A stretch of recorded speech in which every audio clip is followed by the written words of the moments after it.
Hey guys, इस video में हम लोग सीखने वाले हैं मसा ज्ञात करने के बारे में। बहुत लोगों को लसा एलसीएम ज्ञात करने आता है, बट जीसीएम ज्ञात करने नहीं आता है। तो बता दें इस वीडियो में कि हम इस वीडियो में गुणनफल विधि से मसा ज्ञात करने के बारे में सीखेंगे, और इसके जो सेकेंड वीडियो होंगे उसमें हम विभाजन विधि द्वारा मसा ज्ञात करने के बारे में सीखेंगे। तो मसा को महत्तम समापवर्तक कहा जाता है, ठीक है, जीसीएम। और इसे दो विधि से ज्ञात कर सकते हैं, एक गुणनफल विधि और एक विभाजन विधि। तो हम लोग गुणनफल विधि के बारे में सीखेंगे। तो गुणनफल विधि में बहुत लोगों देखिए, लसा तो ज्ञात करने बहुत लोगों को आता है, मसा नहीं आता है। तो पहले मसा क्वेश्चन को कैसे सॉल्व किया जाता है। तो देखिए, यहाँ पर आपको दिया जाएगा दो संख्या या दो से अधिक संख्या, ठीक है। तो दो या दो से अधिक संख्या को जो संख्या विभाजित करती है पूरी तरह से, उस संख्या को मसा कहा जाता है। अब यहाँ पर कैसे, तो देखिए, यहाँ पर लिखा गया है 18, 36 और 54। यदि इसका मसा ज्ञात करने के लिए बोला जाए तो देखिए, यहाँ पर लिखेंगे 18, 36 और 54 लिख दिए। अब इसमें इसको देखिए, दो तरीके से सॉल्व कर सकते हैं, एक छोटा रूप में, ठीक है, और एक बड़े तरीके से। अब जैसे एक छोटे और बड़े तरीके में अंतर बताते हैं। देखिए, यहाँ पर यदि आपको 18 का पहाड़ा आता है, तब यहाँ पर हम लोग एक ऐसा पहाड़ा पढ़ेंगे जिसमें दो संख्या या तीनों संख्या विभाज्य हो जाए। तो 18 से देखिए, 18 एकम 18, 18 दूनी 36, 18 तिया 54, ये 3 बार में तीनों कैंसिल हो गया। तो यहाँ पर अब ऐसा कोई संख्या नहीं बचा जो एक पहाड़ा से कट जाए, यानी कि लास्ट एक ऐसा संख्या 18 ही है जो दो या दो से ज़्यादा संख्या को काट दिया। यानी कि ये पूरे क्वेश्चन का यदि मसा जो होगा 18 होगा। यह आपका आंसर हो जाएगा, ठीक है। अब यहाँ पर और कुछ एग्जाम्पल देखते हैं। अब देखिए, यहाँ पर दिया गया है 56, 56 एंड 96।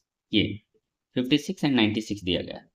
तो 56 और 96 में इसे भी हम लोग तोड़ते हैं। अब देखिए, यहाँ पर 18 का टेबल से तोड़ा गया। यदि किसी को 18 का टेबल नहीं आएगा तो उसको भी देख लेते हैं। तो सबसे कम जो नंबर होगा ये 2 होगा, जिससे हम लोग ये तीनों कैंसिल कर सकते हैं। जैसे 2 9 18, 2 को काटेंगे 18 बार में कटेगा, और ये 2 3 4, 2 7 14। फिर देखिए काटेंगे, 3 से काट सकते हैं, 3 तिया 9, 3 से 18, 3 नंबर 27। फिर 3 से काट सकते हैं, 3 एकम 3, 3 दूनी 6, 3 तिया 9। अब देखिए, कटने वाला नहीं है। अब देखिए, इधर का जो भी नंबर आया इसे मल्टीप्लाई कर लीजिए, 2 इंटू 3 इंटू 3। देखिए 18 ही आया। तो या तो आप छोटा छोटा संख्या से काट के ला सकते हैं, या एक बड़ी संख्या से देखेंगे कि कोई कट रहा है तो काट सकते हैं, ठीक है। अब यहाँ पर देखिए 56 और 96 को कैसे करेंगे। तो यहाँ पर हम लोग छोटा नंबर से काटने की कोशिश करते हैं।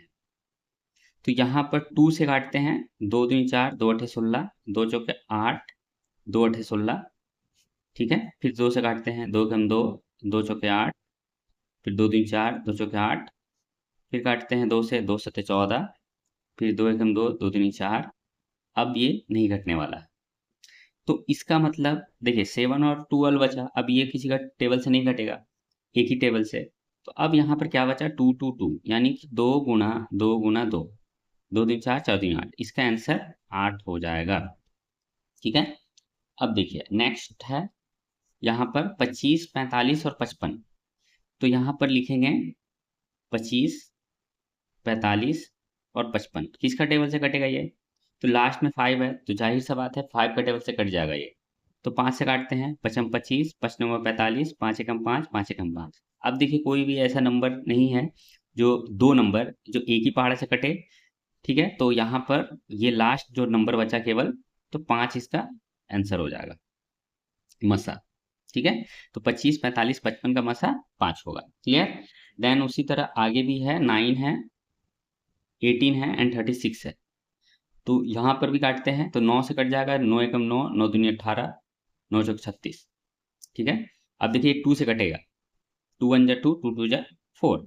अब क्या बचा है, अब देखिए एक ही बचा संख्या ना, तो दो संख्या कम से कम कटना चाहिए कोई भी एक पहाड़ा से। तो अब यहाँ क्या बचा, 9 इंटू 2, तो क्या हो गया, 9 दूनी 18, तो हमारा ये आंसर हो जाता है। तो इस तरह से क्वेश्चन को सॉल्व किया जाता है, मसा ज्ञात किया जाता है। और ये जो विधि तो जो हुआ, ये गुणनफल विधि से सॉल्व किए हैं। इसी तरह से एक भाग विधि होता है।